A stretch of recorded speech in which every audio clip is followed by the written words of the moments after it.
ஏற்கனவே சொன்னது போல வீடுகள்ல 15 லட்சம் வீடுகள்ல சின்ன சின்ன பிள்ளையார்கள்லாம் வச்சு வழிபாடு நடத்திட்டு இருக்காங்க.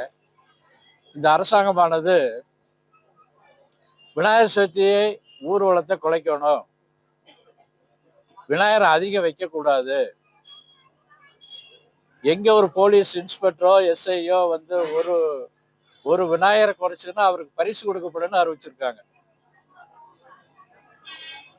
இது எங்கேயுமே உலகத்தில் இல்லாத ஒரு விஷயமா இந்த அரசாங்கம் அதிகாரியும் ஒரு அறிவிப்பு கொடுத்துருக்காங்க.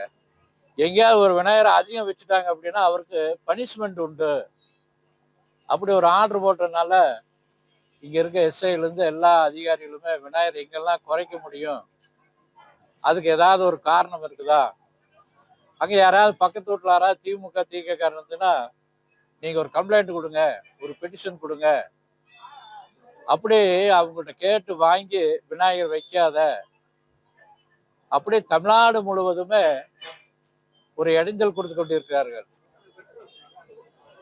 இந்த அரசாங்கம் இன்னைக்கு அராஜகமான அரசாங்கம், மோசமான அரசாங்கம், அசுர அரசாங்கமா இருக்குது.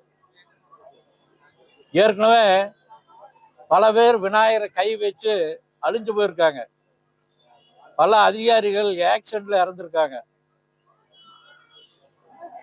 குறிப்பா அரசியல்வாதியும் கூட விநாயகர் கை வச்சதுனால இந்த நேரத்துல அவங்க பேர் சொல்றதுக்கு விரும்பல, பாதிச்சிருக்காங்க, உடல்நிலை சரியில்லாம காலமாயிருக்காங்க.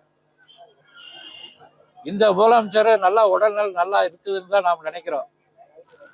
அவர் இன்னும் நீண்ட காலம் இருக்கணும், இன்னும் முழுமையா இன்னும் ஒரு 7-8 மாசம் ஆட்சி செய்யணும், அப்படித்தான் நம்ம விநாயகர் திட்ட இந்து முன்னணி வேண்டிக் கொள்கிறது. ஆனா இதெல்லாம் விட்டுட்டு இதுக்கெல்லாம் இப்ப இந்த பிரச்சனைக்கெல்லாம் தீர்வு காணல அப்படின்னா நாளைக்குல இருந்து வரிசையா 5 நாள் வரைக்கும் ஊர்வலம் எடுக்க வேண்டி இருக்குது.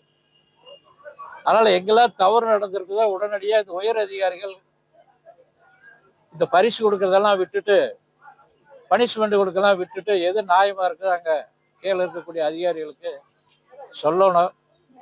இல்லைன்னா தமிழ்நாட்டில் விநாயகர் வச்சு இது மிகப்பெரிய போராட்டமா வெடிக்கும். இது மூலியமா இந்த ஆட்சிக்கு ஒரு பெரிய ஆபத்து வரும்னு இந்த நேரத்தில் சொல்லிக்கிறோம்.